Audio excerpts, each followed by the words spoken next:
En Es Radio, Economía para Todos, con Carmen Tomás. Yes, I think you've seen me before. If you hear something late at night, some kind of trouble, some kind of fight, you just don't ask me what it was. Bueno, Morillas, que no estás en clase, aquí mando yo. Ya está aquí, como le ven, a Javier Morillas, que es catedrático de la Juan Pablo CEU, y nos trae este libro. Vamos a hablar un poquito del libro, porque aquí lo que nos interesa mucho son, como les he dicho al principio, las opiniones del catedrático Morillas. Bueno, ha escrito este libro, El economista, más de 160 años de la economía de España, de Isabel II a Felipe VI, y no es un tochazo, o sea que se puede leer. Y luego me encanta que el prólogo es de Juan Velarde, que es un amor de compañero que hemos tenido tantos años con nosotros, que es asturiano también y que es muy majo y que le quiero muchísimo, y él a mí también, la verdad, es recíproco. Sí, así que Juan Velarde le ha hecho el prólogo. Venga, cuéntanos así en un pispás. Bueno, Juan Velarde ha hecho el prólogo primero como maestro, luego como miembro de la primera generación de economistas que hay en España, y luego como presidente de la Academia de Ciencias Morales y Políticas, porque uno de los directores del Economista en 1857 fue precisamente José Echegaray, que luego fue ministro de Fomento, ministro de Hacienda, etcétera. Bueno, entonces, ¿qué nos cuentas aquí? Es un periodo muy curioso. ¿Qué nos cuentas? Bueno, es ver en perspectiva casi los 200 últimos años de la economía de España a través de un medio también que es bastante peculiar, porque es el equivalente al The Economist. The Economist, de hecho, nace unos poquitos años antes, en 1843, y no hay otro caso similar. Es la cabecera más antigua que en estos momentos se está editando en España, coetánea, como digo, de The Economist, y el tener un medio como esto que ha ido narrando pues todas las vicisitudes, la legislación, etcétera. Bueno, una de las opciones de título del libro es más que 160 años de la economía de España, ¿no? De Isabel II a Felipe VI, que es el periodo que comprende. Y bueno, pues son también todos los avatares un poco de la sociedad española al mismo tiempo, del librecambismo, porque es un grupo de gente el que lo constituye, que están muy influenciados por las sociedades económicas de amigos del país. De hecho, son dos murcianos las que lo constituyen en Madrid en ese año de 1854. Y bueno, en Murcia recordemos que es donde se crea la primera junta opuesta a Napoleón, que le ofrecen la jefatura de aquella Junta Central Primera al conde de Floridablanca, que está allí retirado y es el último servicio que va a prestar al país, realmente ponerse al frente de esas juntas, ¿no? de oposición. Y ese fondo constitucionalista, liberal, patriótico, va a ser el que tenga, bueno, pues durante los años posteriores. Es un reflejo también de esos años de crecimiento económico, que son los años ya a partir de los años 50, que es cuando realmente pues, nuestro país sale de todo lo que fue la francesada, ¿no? Y aquella guerra de resistencia tan terrible que nunca se ha valorado suficientemente el impacto que tuvo. Recordemos que Napoleón intentó llevarse hasta todos los ganados que había en España, empezando por el ganado ovino, etcétera, ¿no? Además de todas las alhajas, las ofrendas, las lámparas que había en las iglesias, en las ermitas españolas de generaciones, ¿no? de españoles. Bueno, estaba cotilleando que hay una galería de fotos importante. Bueno, la galería de fotos es importante. Yo no sé si estarás tú. No, pero está hasta el potito. O sea, menos yo, están todos. Yo la verdad es que les dije a los editores que si era interesante, hombre, pues Figuerola, que fue un colaborador del Economista, un catalán ilustre, ministro de Hacienda, impulsor de la peseta, por supuesto Echegaray, premio Nobel también, director del periódico, Gabriel Rodríguez, el único hombre en España que no quiso ser ministro, que se decía, Entonces, esa galería de personajes me parecía interesante rescatarles. También Manuel Gómez Acebo, que fue asesinado, por cierto, junto con su mujer, su suegra y su abuela. Increíble.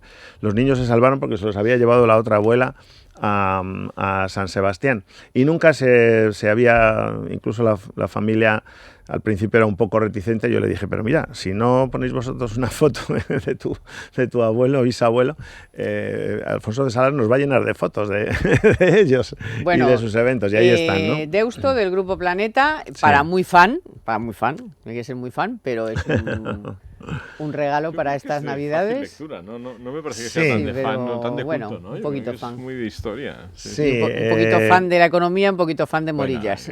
Bueno, muchas gracias. Bueno, va, que estábamos aquí con el Ya lío lo veo. de Cataluña, Ya lo que veo. nos interesa mucho tu opinión, luego ya le haremos otra publi Sí. al final del programa. Pero, ¿tú cómo valoras los resultados y eso qué efecto puede tener en la economía? Y hemos llegado a la conclusión de que si hay un gobierno independentista, esto se alarga, la incertidumbre se alarga.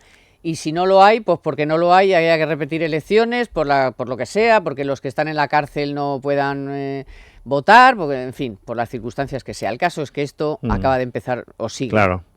Bueno, el riesgo lo es ves? efectivamente que se cronifique, ¿no? De momento, hombre, lo importante es que hay una fuerza constitucionalista que es el partido más importante y el más votado y el que tiene el mayor número de escaños.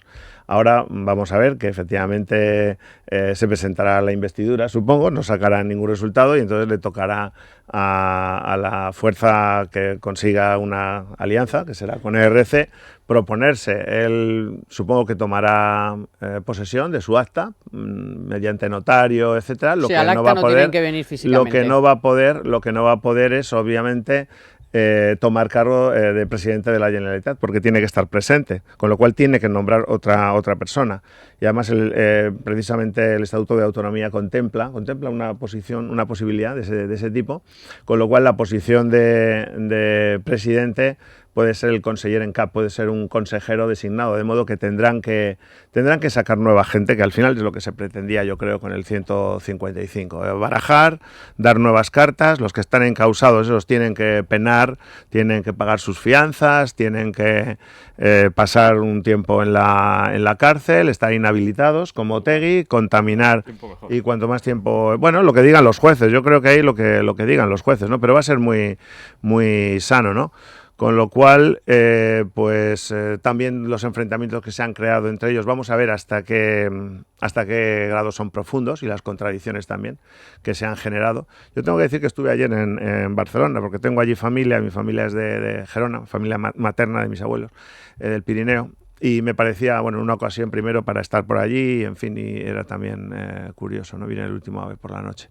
Con lo cual, el ambiente ciertamente es... tenso, hombre, había, yo creo, por parte de ciertos colectivos de tomarse una cierta revancha, ¿no? Y un voto que en principio puede parecer que no han aprendido nada desde el punto de vista económico, desde aquel discurso que decían que no se iban a ir las empresas, que los bancos estaban deseando ir por allí. Yo creo que eso ya lo tienen claro que no, pero como han estado achacando que la fuga de empresas de los últimos tiempos pues había sido por las cargas policiales, pues ahora van a ver que hasta Radio Barcelona Taxi se cambia a Madrid, que ya están subiendo más de 3.300 empresas, creo que era el último dato, y esta situación evidentemente no ayuda. Cuando más se va a notar va a ser en el primer y en el segundo trimestre de este año. Porque como ha venido a coincidir con el periodo de Navidad y las Navidades, muchas empresas han aplazado despidos. Bueno, vamos a ver qué es lo que pasa. Todavía hasta Reyes pueden aguantar. Pero cuando empiecen a ver que se rescinden contratos, y lo vamos a ver, ya salió en los últimos datos de afiliación a la Seguridad Social, y digo que a finales de enero o febrero se irá a cuantificar, y de autónomos también, claro, y vamos a ver cómo... ¿Y tú crees que eso les va a doler, les afecta? Hombre, lo que pasa es Antonio que... de la lo que tienen tesis que sí, y a Domingo y yo que no, que les da no igual. les va a afectar. Les da igual. Solo hay que ver la culpa es de Rajoy. Me remito Bueno. de los resultados electorales Bueno, pero cuidado, después de todo lo que ha ocurrido. los resultados teóricamente ellos lo justificaban por las cargas policiales. Entonces ahora vamos a ver que ya no hay cargas, que han votado, que han aceptado lo que es unas elecciones constitucionales libres. Esta es la cuestión fundamental, ¿no? Que ellos tienen que moverse en el marco constitucional y ya saben cuáles son los límites. Con lo cual, la siguiente que venga, porque ya no va a ser Junqueras, ya no va a ser Puigdemont, esos están amortizados. Marta Rovira tampoco podrá ser, tendrán que sacar otra persona nueva. Y esa persona, pues si insisten en lo mismo, pues les ocurrirá lo mismo, indudablemente. Con lo cual, ahora lo que pasa es que se abre un periodo en ese sentido muy bonito, supongo que de teatrero, porque es muy como son muy teatreros, pues eso van a seguir haciéndolo, ¿no? Es decir, que pues ahora intentarán dar una rueda de prensa en Bruselas nueva, cuando Puigdemont, por ejemplo, sea nominado, si se juntan, como es previsible, RC y tal. Luego ya estaban planteando que si no es Cocomocho, ¿no? Alguien le llama Cocomocho. Entonces va a ser Lloriqueras, ¿no? Entonces sí, Lloriqueras dice que me parece muy gracioso, ¿eh? Bueno, para que veáis que os sigo, ¿eh? Entonces, si resulta que no puede ser Cocomocho y luego se empeña en ser Lloriqueras, que quiere en su currículum tener, ¿no?, ese honor de ser presidente de la Generalitat, no puede, pues tendrá que ser otra persona de Junts per Sí, que tendrá que tomar las medidas oportunas. Y dentro del marco constitucional, eso es lo que está claro. Eso es lo que está claro. Él está navideño también, como yo, ¿eh? Estáis navideños. Es que no tienen otras, es decir que hay bueno, otra, perdona, vamos. si se han pasado 5 años sin hacer absolutamente nada. O sea, vamos a ver, se han salido del marco constitucional en el mes de septiembre. Y se van a cárcel. De septiembre hacia atrás no han gobernado, no han pagado las facturas, no han hecho absolutamente nada. No, han porque, estado Carmen, cebando su rollo. Sí, pues sí, se pueden sí. pasar otros 4 Bueno, años pero cebando su rollo. Pero ya menos. Hay que tener en cuenta que Por toda ejemplo. esta gente vive de la red clientelar que han constituido, que es muy importante, de lo cual hay centenares, miles, hay que decir que son miles de personas y miles de familias también que están viviendo de todo esto. Todo esto, en lo que es el núcleo duro, ese ha quedado neutralizado, porque están, la hermana misma de Guardiola ya está en el paro, o sea que, y toda la gente que estaba empleada en esas supuestas embajadas en el extranjero, etcétera, lo que eran los asesores y personas de confianza de cada uno de los consejeros. Ahora, en el nivel administrativo, lo que se ha quedado es hasta director general, Pues por ahora tanto, de ahí nombrarán para a arriba otros. no están, bueno, bien, pero ya lo que tendrán que hacer será gestionar, y luego la posibilidad que da el 155 es graduar la intervención.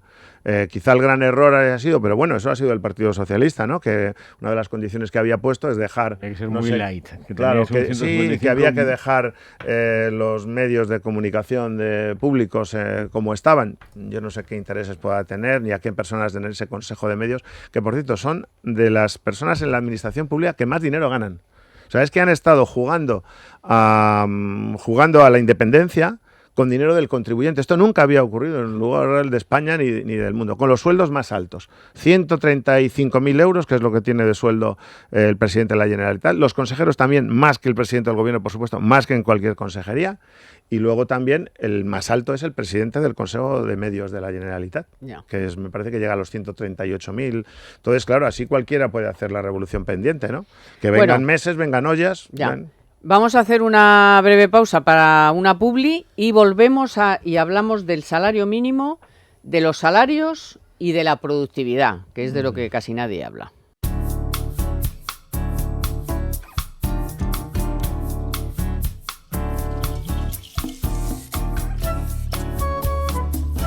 Bueno, el gobierno aprobaba esta semana, o por lo menos llegaba a un acuerdo con los agentes sociales, digamos las cosas bien dichas, para subir el salario mínimo interprofesional un 4%.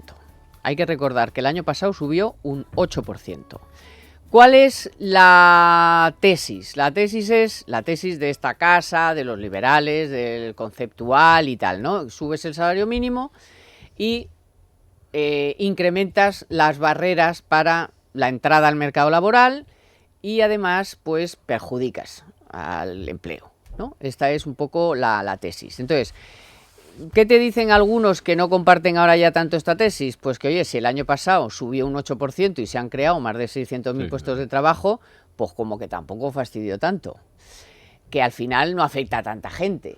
Que al final esto de los 500 y pico mil tampoco es muy real. Son cifras que se sueltan pero que no están muy contrastadas. Yo antes decía, bueno, estoy un poquito socialdemócrata porque se me cae un poquito el argumento y luego me ha parecido interesante la idea siguiente, que es la de es que va a marcar un poco, que ya está bien, que hay que empezar a subir un poquito los salarios de la gente que está entrando nueva al mercado. No tanto de la gente que ha mantenido su puesto de trabajo, que no les ha ido mal, sino a la gente que se está incorporando al mercado laboral en los últimos tiempos, que tienen unos salarios muy deficientes. Entonces, claro, me sueltan lo de, ya, pero es que la productividad sigue sin motor. Pero eso es general. Gripando. La productividad tampoco está subiendo en Estados Unidos y en los países desarrollados no está incrementándose, porque el recorrido que hay en estos momentos no es como durante los últimos años, que ha habido una introducción de innovaciones tecnológicas muy potentes, muy consecutivas, y ahora no está habiendo grandes incrementos de productividad en ningún sitio. Por supuesto, en nuestro caso, evidentemente, está creciendo la economía al 3% y el empleo al 3%, entonces con uno pues no hay incremento de productividad, entonces así. Pero también nos quejábamos cuando resulta que los incrementos de PIB no se correspondían con incrementos en el empleo, y era porque efectivamente sí crecía la productividad. Con lo cual, bueno, estamos con un crecimiento que es efectivamente el mayor, si quitamos a Irlanda y de las grandes economías de la zona euro y en general de las economías desarrolladas del mundo. Y yo creo que ahora mismo, efectivamente, ¿qué opción tenía el gobierno?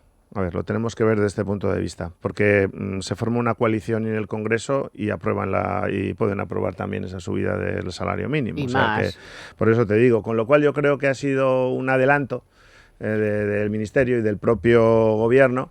Hay iniciativas de Podemos y de Partido Socialista, pero es que de no todos iban a estos. hacer Bueno, pero que va a llevar a incrementar por el lado de la demanda del PIB y al consumo. Sabemos que lo que tenemos es una crisis de deuda, ¿vale? De nuestras familias, nuestras empresas, como sabemos.